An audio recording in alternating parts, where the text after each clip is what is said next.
What's up guys, it's Lance Corey and we are back for another how-to. Today I'm in a parking lot with my buddy Juan. Juan, what are we gonna get into today? We're here to do some wheelies. You heard it, we're in the parking lot. There's a safe environment, there's no through traffic, no pedestrians. We can take our time, learn how to do wheelies, and that's what we're gonna do today. One of the big things you have to pay attention to is your tire compound. A lot of the stock Harley-Davidsons, they come with hard tires, and that makes the tire want to burn out rather than grip before the front end can come up. This is a Dunlop 401. I've found this tire to be sticky enough to wheelie, but also, hold its tread for quite some time, get, anywhere from 5,000 to 8,000 miles on this happily, even with a couple burnouts. Also the K591 is another amazingly sticky tire, but I find I burn through it in 5,000 miles or less. So it's kind of about finding that happy medium that's sticky enough to wheelie, but also still good enough to hold up and go for rides. So another thing that you'll find with tires is that, the suggested PSI on this tire is 42. I do have it right in the neighborhood of 40 right now. And the lower PSI you go, the more grip you're gonna get. So I wouldn't recommend going into super low PSI, especially if you're gonna go out and hit turns and go for a canyon ride or do any freeway riding. If you're in a parking lot and you're just practicing, you could always drop, 5 PSI, get in the neighborhood of 30 PSI, and it's gonna help you get a little more grip for your practicing. Something with a little more travel. So when you get on a stock bike, usually the stock shocks are pretty kind of bland. They usually bottom out really easy. They don't have much travel. I find that a bike with the right spring rate, a little bit more travel, also will help you wheelie. There's a proper 2-up seat, something with a nice back to it, where you can actually hook in it. It's gonna allow you to do a good seat balance and stay in your seat while the bike's standing up and not just slide out of it. Bars and risers that are aggressive and something comfortable. You don't wanna be trying to do a wheelie with your hands sideways like this, like some of the stock settings. You're gonna want something that's gonna bring your elbows up, be a little bit more confident. I like to be right here with a 10-inch riser and a mid-bend bar.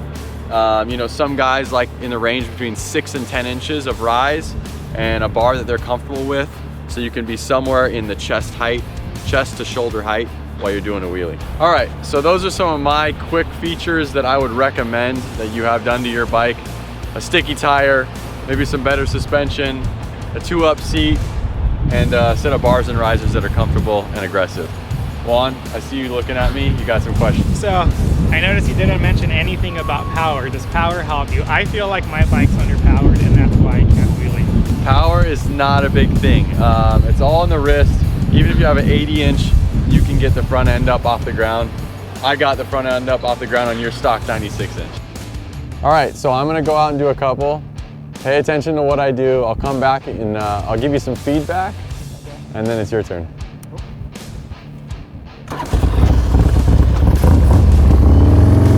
Two fingers on the clutch, up, and then I pop up. But as you can see, I just did a little burnout, 10 miles an hour. You're gonna wanna be in first gear, 10 miles an hour, and almost a lighter rev. So the first thing that I noticed in that little session right there is that if I rev it too hard, it actually just burns out. And if I roll the throttle on with a light rev at about 10 miles an hour and I let the clutch out nicely, I don't just dump the clutch, it actually grips easier and pulls the front end up. Another thing I think you may have noticed was the seat bounce. I actually get off of the seat and bounce it down to be able to get that traction. I'm gonna grab Juan and try to give him some of these pointers and see where we go. All right, so on this bike, I was at like the 10 mile an hour range. And you could see sometimes actually when I would give it too much gas, it would spin. And if I didn't seat bounce enough, it would spin. So it's really like a nice combination of enough seat bounce and pressure on the tire, and also not letting the tire cut loose, but just enough to get it up. As you let the clutch go, like right before, the clutch is coming out as you hit the seat. Yeah, okay. So that way the tire doesn't burn out. Okay. As soon as the tire burns out, you're not gonna wheelie.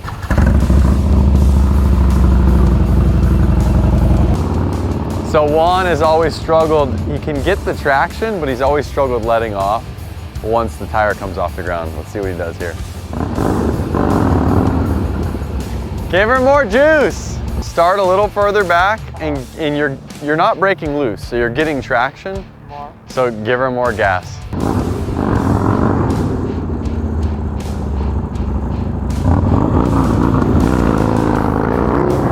It was a little bit, but I still think you can give it more. Let me try it on your bike.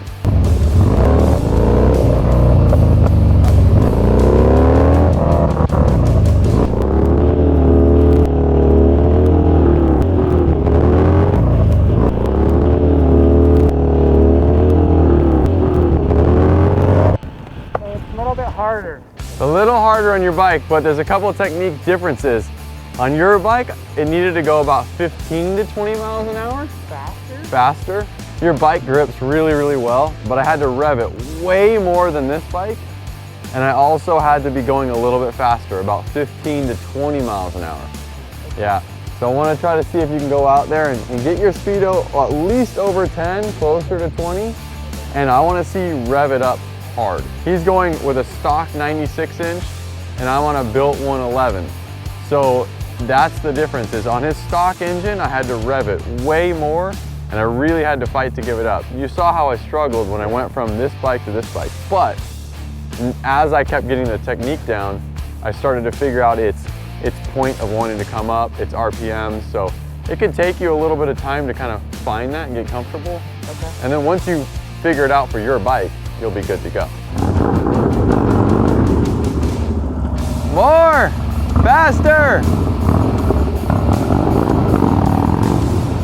I want to see you rev harder and go a little bit faster, and make sure you're on that side so you have a full length. Don't try to start it here going into the fence. Like, give yourself full length, go a little bit faster, be a lot more aggressive. You have to be very aggressive on your bike.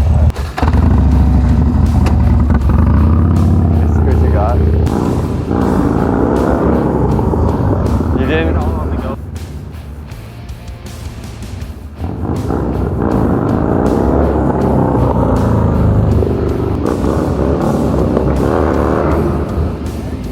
A little spinning.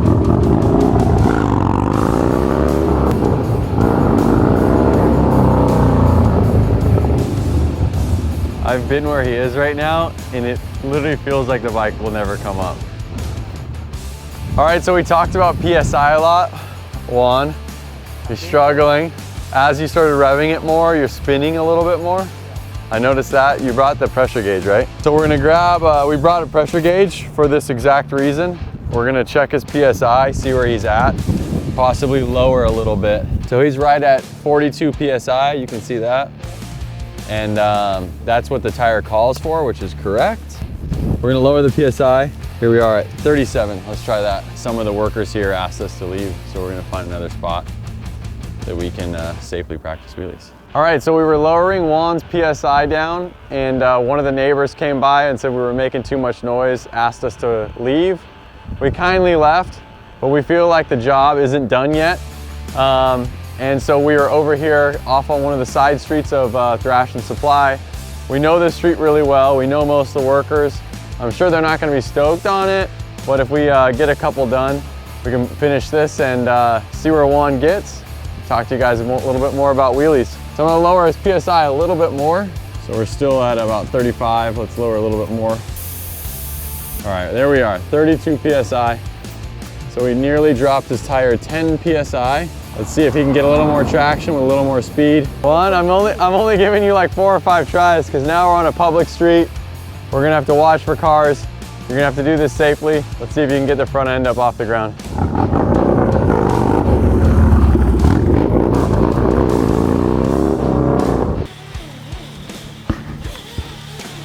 We were gonna give it another go on a side street over here. Again, try to find an area that was mellow and that you could pull some wheelies off, especially while you're just kind of practicing. Saw a cop out there.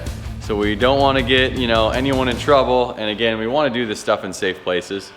So we're back in the warehouse, and I learned a lot between both bikes. My FXR, higher horsepower, I had to go a little bit slower and actually be easier on the throttle to get the tire to stick and the front end to come up. Juan's 96 inch, with stock motor, bigger bike, a little heavier. I had to bring the speed up as I was coming into the wheelie at about 15 miles an hour and dumping the clutch and really having to seat balance his bike to get the front end up. Keep in mind, both of those wheelies were in first gear, and both of those wheelies I was paying attention, clear-minded, always ready to let off the throttle or slam the rear brake to bring the front end down if it went too far. Here we are, a couple weeks of Juan still trying to wheelie. You guys have seen this in the vlog. Juan? So yeah, I mean, what you're seeing is real. I don't really practice outside of, you know, the vlogs and stuff. When we go on rides, I do it a couple of times, but I don't really hit the parking lots or anything like on my free time. So this is like the real struggle and progress of me trying to wheelie. All the pointers really help, but I think I just need more seat time. Maybe I'm just not that good of a coach. I don't know. We'll see how far we can get Juan to take this in the next couple vlogs. Thanks for checking out this how-to. Hopefully it gave you a little bit of insight on how I wheelie a Harley Davidson, and be safe out there. Thank you.